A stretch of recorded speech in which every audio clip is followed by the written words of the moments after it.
All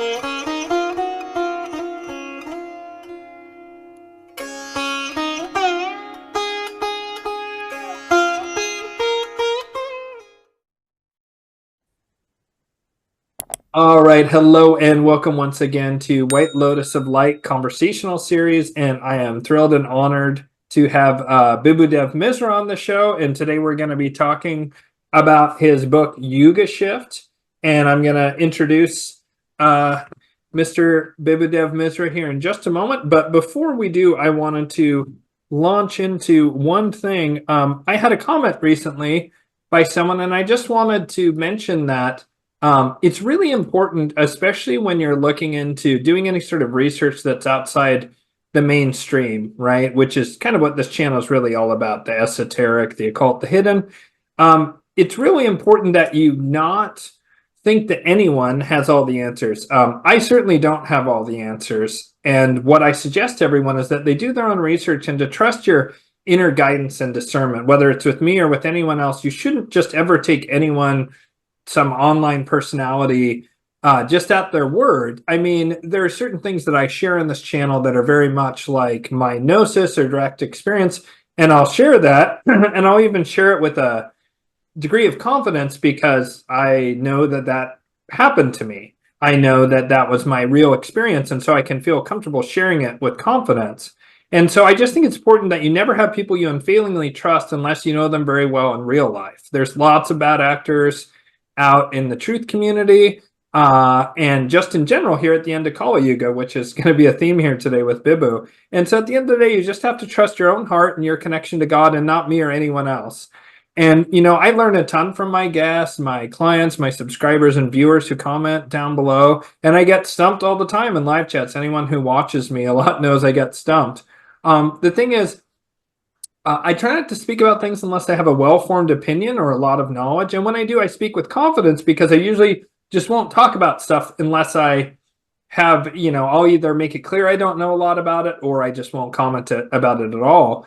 And so when I do speak with confidence, that shouldn't mean that people just take my word for anything. You should investigate it for yourselves. And also, of course, I make mistakes like everyone else with the wrong date or honestly failing to recall something correctly. And I think what we need to do is to trust in our intuition, do our own research. And I think you should give people the benefit of the doubt, especially in your personal life, but trust but verify, as they say. And so while not relying on anyone else, we can still give a fair shake to people who seem authentic and realize that everyone makes mistakes. And I just think all of that is important because an authentic person's not going to make a lot of mistakes. Only someone who's very highly cultivated and crafting an image isn't going to make mistakes, you know, and is going to say they have all the answers and they're the sole arbiter of truth. And I never want anyone to think that about me or about anyone on this channel. And so a quick piece of housekeeping before we jump into it here with Bibhu.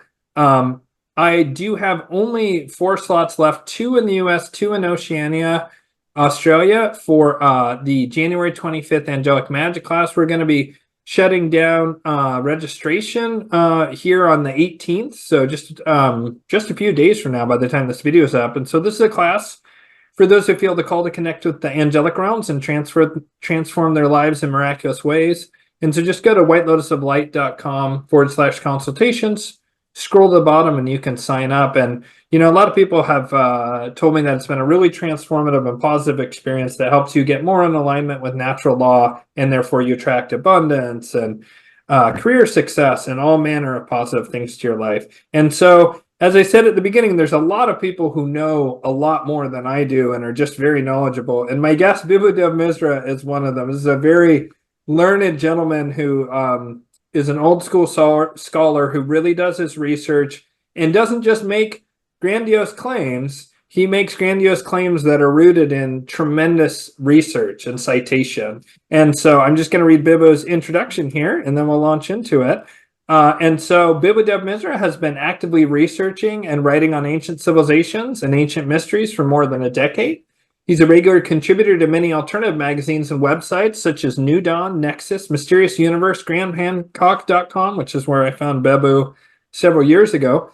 Science to Sage, etc. And he's appeared on podcasts, online conferences, on Earth Ancients, Portal to Ascension, OSAM, Watchers Talk, and more, including White Lotus of Light. By profession, he's an engineer from IIT, that's the Indian Institute of Technology, and he has an MBA from the IIM, the Indian Institute of Management. And he worked as an information technology consultant for nearly 2 decades for various global organizations before transitioning to full-time writing, which tip of the hat to you there, Bibhu. That's amazing, like to go from like the corporate world and then have the faith and confidence in yourself and just the follow through to launch yourself out there. Very impressive. And this book is wonderful. Haven't read it all yet, but it's amazing. And so you can find out more about Bibhu and his articles from his website, Ancient Inquiries. That's www.bibhudevmisra.com, and I'll have that below Bibhu right now so you can see the website as well. And Bibhu worked in the US and UK for a long time before returning back to India. He lives in Kolkata with his wife Paramita and his son Devayan. I hopefully didn't butcher your family's name too bad there, Bibhu. And so, Bibhu, the reason I invited you back on, I'm so excited. I just started reading it. I just got, Bibhu was kind enough to send me a signed copy, which I'm so touched and humbled by that, of Yuga Shift, the end of the Kali Yuga, and the impending planetary transformation. So, Bibhu, some people didn't watch your interview, and everybody, you should, if you want to go really deep on specifically the end of the Kali Yuga and just the prior conversation we had, you can look at that, and I'll link it up there. But Bibhu, can you tell us about this book and what just sort of a nutshell version of this? It's not that thick, but man, it's dense, monumental work that you've created here. Yeah, Ian, we've spoken about this earlier in our 2 conversations we had a couple of months back. And this is not a book that I wrote in a day or a year. It started off nearly 12 years ago when I wrote an article on the Yuga cycle. And that's the article that you saw on Graham Hancock's site. And when I had written that article, I was thinking like, well, I had said nearly everything that I wanted to say on this topic. But I was also aware that there are a few loose ends, a few questions that were still not answered. And at that point, I didn't think that I would be writing a book on the Yuga cycle. But as time went on, more and more things, more and more pieces of the puzzle kind of started to fall into place. And around 4 or 5 years back, I realized that I needed to write a book to put it all together. And since the end of the Kali Yuga, I honestly believe that we're approaching the end of the Kali Yuga and it's going to end in 2025.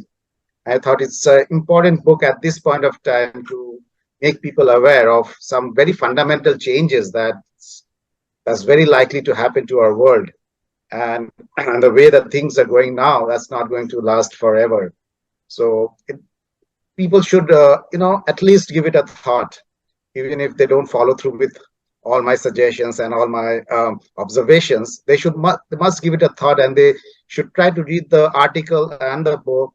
And it's not only about the end of the Kali Yuga. The book is not only about the end of the Kali Yuga. It's about the entire Yuga cycle. It's about what's happened in the past. A lot of historical and archaeological information about what has happened in the past and how civilizations seem to collapse every 3,000 odd years and a new wave of civilizations come up. And this has been going on for the last 12,000 years, ever since the Ice Age had ended. And there are a few more important things like the decline in our cranial volumes, which is a measure of our intelligence, and not only our analytical intelligence, but also our emotional intelligence, and also some of the subtle abilities of the mind, which we have lost now. All of that falls into the same paradigm, the same pattern of the Yuga cycle. These things go down and they again go up in the ascending cycle. And we are going to go into an ascending cycle, which is a very positive thing. I don't see any reason why anyone should be upset by that, by thinking that we are going to go into a time period when people will be more considerate, more compassionate, more wise, more in tune with their own inner selves and with nature and with other people. So that's something that we have lost in course of the descending cycle, and that's going to come back to us again in the ascending cycle. But before we get there, there's going to be this period of transition, this period of cleansing, a period of cataclysmic activity, when not only all of the evil, all of the things that pull us down that's going to be eliminated, and a new Earth, a renewed planet, is going to appear before us in the next 1200 odd years of the transition period. So it's all it's not something to be afraid of. I mean, some people have already read the book, and I have received a lot of positive feedback from those who have finished reading the book, except one or two cases where people have been a bit too scared by what I've said about, and that's something will probably address in this conversation as well, that there's really nothing to be scared about, because even though there's going to be a lot of changes, it's going to be for the better in the end. So it's kind of a bottleneck that we pass through, but we need to get into their thinking that, yes, we can make it through, provided we change our thinking patterns and our life patterns in a positive manner. Yeah, I think that that's incredibly well put. And just because there's going to be, new viewers on this channel who aren't familiar with the Yuga concept, can you explain this concept of the Yugas, which is very similar to in the West, and the Greeks have what they call the Great Year, which they divide into a Golden Age, a Silver Age, a Bronze Age, and an Iron Age, which is remarkable because it's very close to identical to the Yugas. Can you talk a bit about the Greek and the Indian versions of the sort of Great Year and Yugas? Yeah. It's the same concept, really. The Yuga cycle was the Great Year, and it was also known by some other names like the Platonic Year or the Supreme Year of Aristotle. But the most commonly used term was the Great Year. And the Sat Yuga in my chart is the Golden Age. And that's the time when people are very high souled, they're pure, and the environment is very supportive. You live for a long period of time, there are no diseases, and then after that period is over, there's a gradual fall in our consciousness. So humanity reaches the peak of their consciousness in the Golden Age, and after that period is over, there's a gradual deterioration in all aspects of our lives, not only in terms of our consciousness, but also we get smaller physically, we have less energy to do work, and the environment also reflects that state of consciousness back to us. So we have more cataclysms, more diseases, and stuff like that. So the next one in the cycle is Treta Yuga, which is the Silver Age. After that, that's followed by the Dwapara, or the Bronze Age, and finally you have the Kali Yuga, which is the Iron Age, and that's the age that we're living in now. And you have two back-to-back Iron Ages. One is the descending Iron Age, or the descending Kali Yuga, and the other is the ascending Kali Yuga, or the ascending Iron Age. We are living in the ascending part of the Kali Yuga, which is why you see a lot of material prosperity around us today compared to what was there maybe a few hundred years ago. And there's also an abundance of technology, but from the point of view of consciousness, we are still sliding downwards at a very rapid rate, which you can easily make out simply by looking out of your window. It's not something that needs to be explained. Anybody who knows what's going on in the world and how things are panning out, not only in the wider world, but also in your day-to-day life, you'll see how people are not really trying to lead a life of virtue, and money and material acquisitions have become really the sole motivations for a lot of people around you as well. So that's the Iron Age for you, especially the ascending cycle, because the ascending cycle is kind of confusing. You might confuse the increasing wealth and the increasing technology as a sign that we are already moving to a higher, or the ascending Yuga cycle, but that's not really happening, because the Kali Yuga, or the Iron Age, is the end of the descending cycle. It's only after the Kali Yuga completely ends will the conditions return, which will help us to ascend in terms of our consciousness. Yeah, it's so interesting because you said that same thing in the last interview, and the angels have said to me that one of the purposes of the end of the Kali Yuga is a clearing of karmic debts, sort of a netting out, like you open up the karmic accounting book and that it has to all come due and it all has to net out. And so things happen to where like people who will become lovers and like love of their life and have children together are coming together right now. And also people who are mortal enemies are coming together right now, who maybe killed each other in a previous life. And there's all this karmic debt that needs to be cleared, and that you see it as above, so below, the Hermetic principle in the economic debt, which is exploding and it's all over the world, and especially advanced nations have incredible amounts of financial debt. And so you see this, and clearly, obviously there's the very evil, very dark World Economic Forum Great Reset, which I reject utterly and I do not believe would be successful.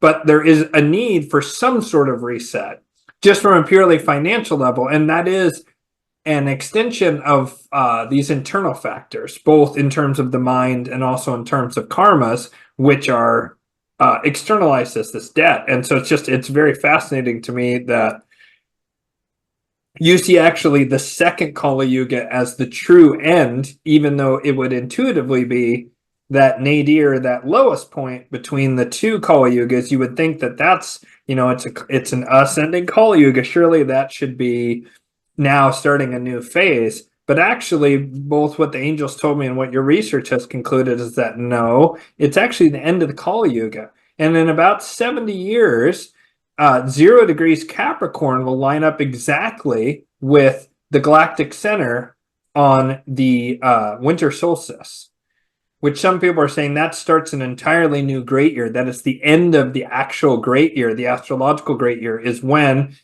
the galactic center is exactly 0 degrees conjunct 0 degrees Capricorn right on the 21st of December. And so it's amazing because I actually was contacted by someone who viewed this show, and they said, hey, did you know that there's 49 or maybe it's 59 clairvoyants and astrologers and scholars who have all predicted the end of the Kali Yuga within the next 2 years, 2024 to 2026, and your name was on that list. And so clearly, with all this astrological things that are changing between now and 2025, 2026 range, it's so clear to me that you have hit on something here, because I looked into a million different versions of when the Kali Yugas ended, when the Yugas began and ended. Of course, the very famous Sri Yukteswar and Steiner models, and I have tremendous respect for both of those men, but it just didn't make sense to me that the Kali Yuga ended in the 1800s. That just doesn't make any sense to me, because how do you explain then the 20th century, which was just a terrible slaughter, and the seeming degradation of culture, which you talk about that a lot in the book, the degradation of culture. And so do you want to talk a bit about how eerily accurate both the Greek and Hindu versions of how things would degrade culturally in the Kali Yuga, how that matches what we're seeing today? Yeah, I mean, if you look at there's so much overlap. I mean, it's not as if the Yuga cycle is a exclusive property of some specific nation or religion or culture. It's not as if the Hindus own it or the Greeks own it. This was widely dispersed across the ancient world. Every culture knew about it. That's the only way that they looked at their future and at their past. And it's only in the last 200 odd years of industrial revolution and colonization, which started around 400, 500 years back, that people started thinking that we have now reached the pinnacle of civilization, and therefore everything that happened over eons, over millions of years, was gradually leading up to that point, to the point where the colonizers were capturing other countries and destroying their native cultures and temples and converting people forcefully. All of that was happening and the colonizers thought this must be the pinnacle of civilization, and they changed that whole paradigm into a linear paradigm, and it was not backed up by any kind of scientific data. Right. And the problem is that people like us, right now, we have to put forward so much scientific data to say that no, that's not how it is. The linear model is not correct. It's the cyclical model which is correct, and we have to put forward the data. Whereas the people who changed the system 200, 300 years back, they didn't have the burden of evidence with them at that point. The burden is on us to show that what happened in the last 300 years is not right.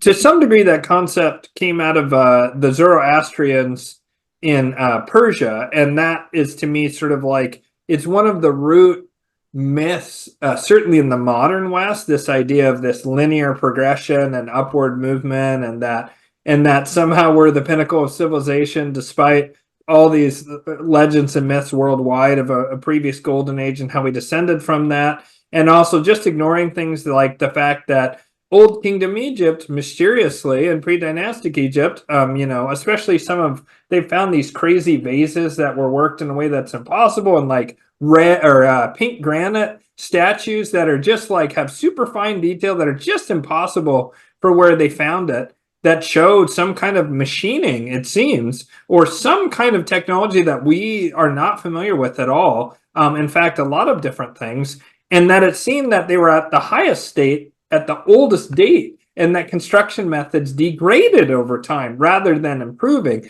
And you see this all over the place. You see the collapse at the Mayans, the Aztecs moving into Chichen Itza and Teotihuacan, and they even said they moved in on the pyramids were already there.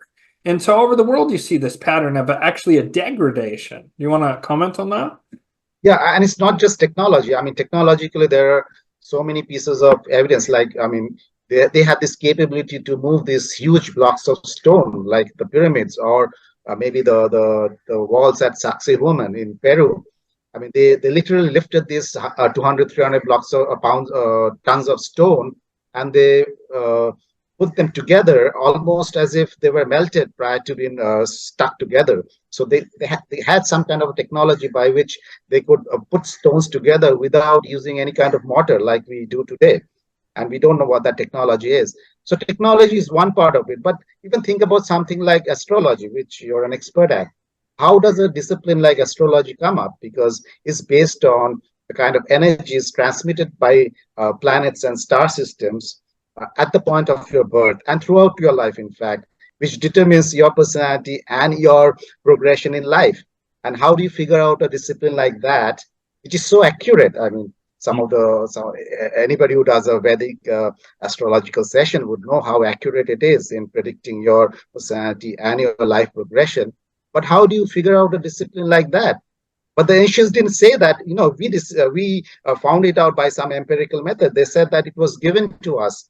Yeah, It was given to us by the sages and by the gods. And then the question comes up, who are the sages and the gods, and why we can't see them today? And that's precisely the reason why in the Kali Yuga, because in the Kali Yuga, the gods and the sages, they don't interact with us anymore. The interdimensional doorways are closed up. That's why it's the age of darkness. yeah. We're in darkness because we're kind of groping around in the dark, and we're trying to find some answers. And we find some technologies and we think, oh, look what we have invented. It's so glitzy and glamorous. But we're actually cut off from the real sources of wisdom. Those doorways have been closed up. And once those doorways open up again, that's when we'll realize what we have lost and what we have forgotten. That's when you'll get the true wisdom from the sources.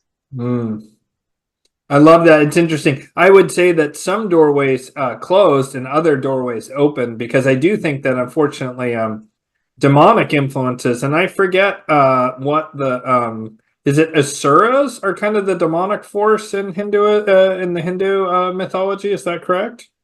Asuras, yeah. Yeah. And so that those doors seem wide open. And in fact, shamans have the shaman that I trained with many years ago, 15 plus years ago now, he told me that he had learned both through a shamanic lineage in Russia and also through a Buddhist lineage up in Nepal, that these portals to the lower astral basically were opened about 6,000 years ago. It's so remarkable because he said it, and it's just right exactly when the Kali Yuga begins. It's very, very close to exactly when we move into from the constellation of Gemini in the Great Year to Taurus. And what is Moloch, who I often identify as the sort of lower consciousness force? Well, it's often represented in its male form as a bull, because it arose during the Kali Yuga, and it was in part to during the age of Taurus, and it was in part to draw away worshippers from the Mithraic cult, apparently, and to draw it with a familiar symbol. And instead of the higher aspect of Taurus with the Mithraic cult, you have the lower aspect of Taurus, like extreme greed and extreme materiality. And that leads to much later, in the 1800s, out of the Royal Society came this idea of dead materialism. and that the expert class of scientists must adhere to this core ideology of dead materialism, just completely denying the spiritual realm. Up to that point, science and mysticism had been very fluid and had a lot of overlap. And in fact, that continued in Germany, interestingly, basically until the end of World War II. They were the one place in Europe that kind of rejected that and kept this mystical outlook. And look at for all the evils of the Nazis, look at their incredible technological achievements. A lot of people don't realize they had like video camera wire guided missiles by the end of the war. They hadn't done it at a high level, but they had it at a prototype level, which is just absolutely insane. You know, they had the first rockets, they had all kinds of crazy technology. That's why Russia and the US scrambled to get those scientists. So in the 1850s, you have this sudden change towards dead materialism. And I think that coincides almost perfectly with what you said about post-industrialism and colonialism. Those two things really stamped out this spiritual outlook and this knowledge of prior ages. And so you mentioned that the Hopi here in the United States, that they have a very interesting parallel. And if you touch on the Ant-Man part of that story, I would love to ask you a follow-up question on that. Yeah, the Hopi have a very similar kind of a cycle. They talk about the previous 4 worlds, each of which was destroyed by some kind of a catastrophe. When each of these worlds started, they say that the conditions were really nice and beautiful, even though it was in the descending cycles. Still, at the beginning of the age, it was pretty nice. People were nice and friendly and kind, and they were very spiritual. And they could even talk to the animals. They had powers of telepathy. But as the age went on, those powers started going away from them, and they became more greedy and selfish, and then the wars started breaking out. And then the gods decided to do away with that particular phase of their culture. So, and what they say is that every time this particular world comes to an end, some of the righteous people were guided by the divine forces to some underground locations. And they call those underground locations the habitat of the ant people. And apparently these underground locations, which are probably located in the crust of the earth, are inhabited by a different race of people who, in the West, they're called dwarves, and in India we call them yakshas, and they're kind of diminutive people, very short people. They're very good at making stuff with different kind of metals. They're very good metal workers, and they also are said to have many kinds of supernatural powers, which like invisibility. They can suddenly become visible to you and then again become invisible, and they have very long lives and a lot of wisdom. The Mayans, even in the 9th or even the 5th to 10th centuries, when the Mayans had reached their classical phase, they have a lot of depictions of these dwarfs on their sculptures. And when you read some of these texts or some of the information that has come down to us, these dwarfs used to be highly respected in the Mayan courts for their abilities of clairvoyance. They could predict the future, at least a few hundred years down the line. They could see the future. They were very wise. They were scribes. They wrote down a lot of these Mayan prophecies. They were supposedly written down by these dwarfs because they were also scribes. And they were the ones who transmitted the knowledge of writing to the Mayan people. So they were highly respected members of the Mayan court. And then the Mayans disappeared in the 10th century. Along with that, the contact with this dwarf population also ceased. And one of the terms that the Mayans used for this dwarf is ant people, red ant people, the same term that the Hopi use for these dwarfs, which is ant people. The Mayans use the same term as well.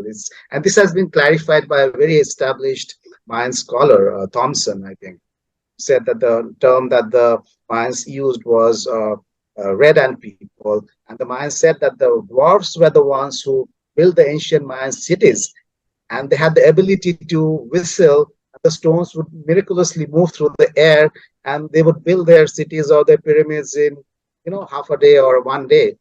I mean, those are the kind of legends that have come down. So the Mayans didn't take credit for their cities themselves. They said that the dwarves built it for us, or at least they helped us in building them. It's very strict. Go ahead. Sorry. Yeah. So it's very interesting how the mythology of the dwarves is spread out all over the world.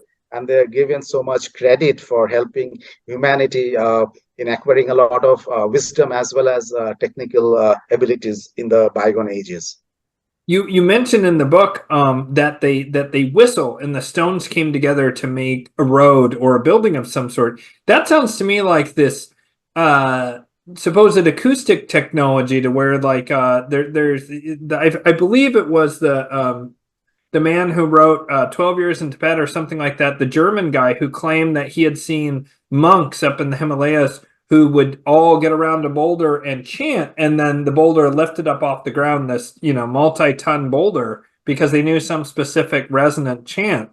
It's just fascinating. And what I couldn't help but think of is that, so you have these ant people, and then you have these gods or these sages that help. And there are rumors or myths about that there's these 7 immortal sages that live in Shamballah or Argatha, or I forget what there's another term, Shangri-La, right? And that it sometimes it's described as being in underground in the Himalayas, the Shambhala and Argatha and Shangri-La, and that there's these 7 immortal sages, and that they look down and they witness all the events of the world, and they sort of guide it from there. And in fact, this is one of the many things that the Nazis were looking for when they went up in the Tibet. The Tibetan plateau was in an attempt to find that.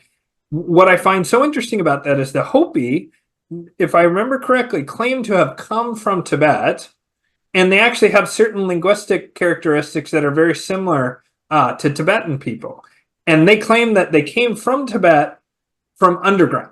Was something that I read. I cannot remember for the life of me where I read that. It was many years ago, but it's very intriguing because you have this underground phenomenon right there where you have the 7 sages and this Shangri-La or Shamballah, and then the Mayans talk about coming up out of caves, and also the Hopi and the Mayans both, if I remember correctly, talk about coming up out of caves, but the Hopi say that they're from Tibet as one of something that I read at some point. And final thought is that Yogananda's teacher was Sri Yukteswar, and his teacher was Lahiri Mahayasa. And Lahiri Mahayasa, in an autobiography of a yogi, Yogananda claimed that Lahiri Mahayasa said that he was trained in Kriya Yoga by Babaji. And some people say Babaji is one of these 7 immortal sages, who possibly are the same 7 immortal sages who go around the world and reboot civilization. So I know that was a lot, but what do you think of some of those threads about the Hopi and Shangri-La, Argatha and Inner Earth, and just this idea of Babaji as one of these 7 sages? What do you think about those things? Well, yeah, the 7 sages, you find them again in all cultures. I mean, it was really, in India, we call them the Sapta Rishi, the 7 sages. The Sapta Rishis means 7 sages. And they're supposed to appear at the beginning of every yoga and repromulgate the Vedic wisdom, which gets forgotten in course of a yoga. And in Mesopotamia, they used to call them the Apkalu. Apkalu means the sages. And they said that the Apkalu used to come out of the Indian Ocean, or sometimes out of the rivers, because they live underground, in the underground aquifers. Their god Enki, who's the giver of civilization and the giver of fertility, Enki or Ea, he's the god who's responsible for the fertility of the earth. Enki is the one who is in charge of the 7 sages, and he's the one who supposedly sends those 7 sages to the earth every time he wants some new wisdom to be given out to the people. So there's supposedly, within the underground aquifers, there's supposed to be some kind of islands or some kind of habitation places where the 7 sages live. And since they're not exposed to the radiation that comes to us from the outer space, the radiation of the sun, the cosmic radiation, that could be one of the reasons why they seem to have such long lifespans, because it's the cosmic radiation that is responsible for the deleterious mutations that our bodies suffer, and that is ultimately responsible for our aging and our death. If you're cut off from that kind of external radiation, then theoretically you should be able to live for a very long time. And so yeah, the city of Chicago, they talk about the 7 sages coming out of the Atlantic Ocean. The Aborigines of Australia, they talk about the Wanjinas who came down from the stars of the Milky Way and gave them all their knowledge and their literary skills and their laws. And where did they go? They went into the underground, the watering holes. That's where they went into. Apparently, they control the weather patterns from the watering holes. So you have a lot of these stories, a lot of these legends, and the same story about the seven sages living underground in some aquifers or watering holes. And but their origin is not. The Hopis call them Kachinas. The Hopi call them Kachina, the spirit beings who apparently help the Hopi. When the Hopi people go into their kivas and they do their rites and their rituals, they're trying to connect mentally with the Kachinas, and the Kachinas grant them, bless them with rain and fertility and other things that they ask for. So, so yes, there's supposed to be an underground realm which is populated by sages and people of very high knowledge and wisdom, spirit beings who can appear and disappear at will, and they can also control the weather patterns of our world. The weather is not random. It seems they control it and they give to people what they deserve. And it comes to us from all over the world. And what kind of knowledge do we have about the aquifers or the underground cave systems? There are millions of them around the world, and we have no knowledge at all about this cave system or the aquifers. We haven't gone there. So we are not even in position to deny that no, nothing could exist out there, because we don't know anything about. It's as unknown to us as the rest of the universe. We haven't been there. So yes, I think there's a very strong possibility that there are caves and tunnels on the surface of the earth. Some of them might exist under the rivers or under the oceans, and those tunnels could lead to an underground realm which is populated by very powerful spirit beings who do not interact with us on a regular basis, especially in the Kali Yuga. But there's very good indication that these two interact with humans in the previous ages, and some of them were the gods and the sages that the texts talk about.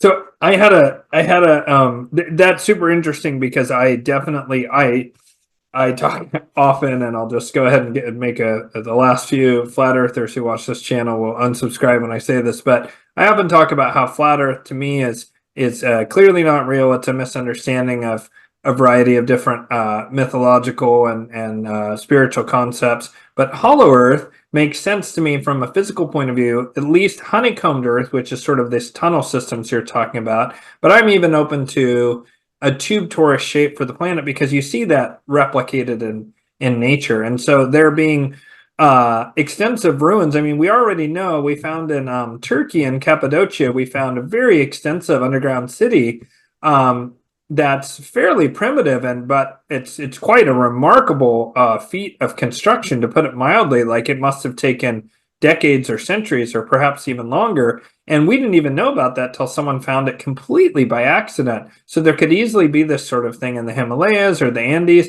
and there's myths all in those places, also in the Americas, like Mount Shasta, of there being caves that lead to some sort of underground world, underground civilization.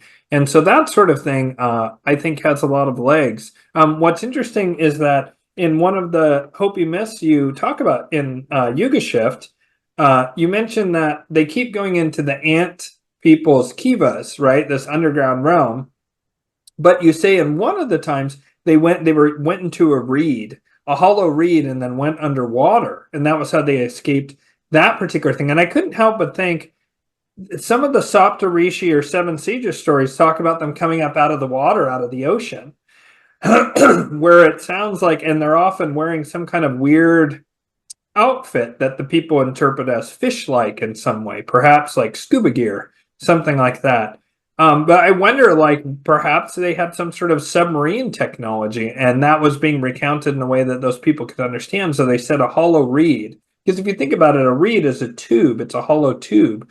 What else is a hollow tube? A submarine, and it goes underwater. So perhaps these same immortal sages come up with submarines and say, hey, hop in, kind of like the story of Noah's Ark, and then take the people underwater until whatever deluge or cataclysm occurs.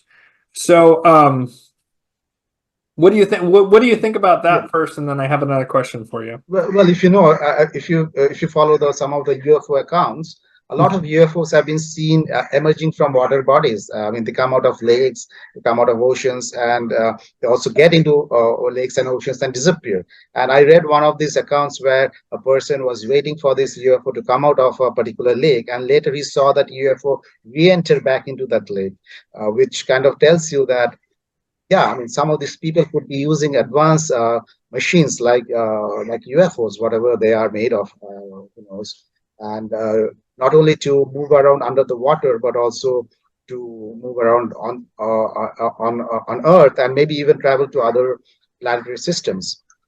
So yeah, I mean, a lot of this UFO phenomena, I believe, could be regulated by this underworld civilization, and not necessarily from a civilization that's coming to us from light years away. The origin might have been there. They might have got the initial, infusion of technology from some other star system, but once they came to the Earth, they might have retreated into these underground locations. And one of the reasons why so much UFO information is coming out now. So much about UFOs has been discussed right now. So many sightings happening. Sometimes, for instance, in Italy, you had a UFO swarm coming in the year 1978, 79. You had a swarm of UFOs all over Italy, and it was reported in mainstream newspapers. Hundreds of thousands of people all over Italy were seeing UFOs and these dwarf humanoid beings, the dwarfs that I just spoke about, the ant people. A lot of these initial UFO reports were about dwarf aliens, not really tall, big, muscular aliens. They were dwarf people around 3 or 4 feet in height. They were moving around these UFOs, and some of them were, but nobody was really hurt. They were generally very curious about what's going on. And every time somebody tried to interact with them, they kind of flew away. But yeah, I mean, a lot of this UFO phenomena could be guided from an underworld civilization, which is just starting to make itself known to the wider population. Yeah, that's really interesting. I mean, I've certainly thought about it, and I mean, it could be, it could even be like humans who have survived and decided not to come back above ground ever, and they could even, if you imagine, if their civilization on the surface is getting wiped out over and over again, and you're able to have a civilization beneath the surface, I mean, that's kind of like a neat trick and a smart way to preserve civilization indefinitely. That civilization could have extraordinarily high technology potentially if it's able to avoid the cycle of cataclysms. So it makes one wonder, like, what if there is an inner Earth, even human, doesn't need to be a different species, a human civilization. I've seen one thing that I think, I don't know, eerily has some sort of ring of truth is, have you ever heard of the Homo sapiens capensis, these elongated skull people?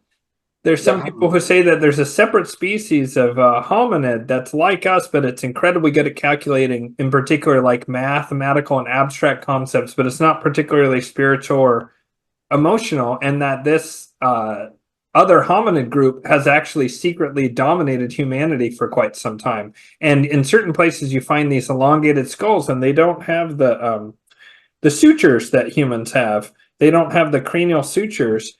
And instead they just have, and it doesn't go back, it goes straight up. Some of these skulls, it goes straight up, which cannot be caused by cranial deformation, like with boards like they do. I'm just curious what your thoughts are on those. I'm sure you've heard of these elongated skulls, correct? Yeah. I mean, they found it all over the world, and the thing is that you can probably shape it in a certain way using some kind of a wraparound bandage or boards. But the problem with these skulls is that they have a humongous volume. You can't increase the volume of a skull by deformation. So how do you explain the increased volume? And that's been a mystery. One of the things that I found in course of my research is that the people in the high ages had higher cranial volume, and that volume has declined over the last 10,000 odd years. So the question is, are these remnants of an advanced species? I mean, do they come from underground? But one of the problems is that many of these skulls have been dated to around maybe 1,000 years ago, or they're not so ancient. So how do you explain the presence of such of skulls with such high cranial volumes just a few hundred years ago? I mean, that's a mystery. It's very odd. Yeah. Yeah. I mean, if they were from maybe 10,000 years ago, I would have probably said that that's because the cranial volume was much higher 10,000 years back. But now it's a bit of a mystery. Yeah. Yeah, you also can't, you could deform so you can get a sloped skull like that goes back like that. Yeah. But some of these skulls, they go from the back of the skull straight up. And like you said, they have tremendous volume. They have like, it looks to me like at least double the volume and maybe triple the volume, which is insane if there's brain, if assuming that that's not all bone, and I believe they're hollow, then that's like insane cranial capacity. And yeah, I don't know how you explain that.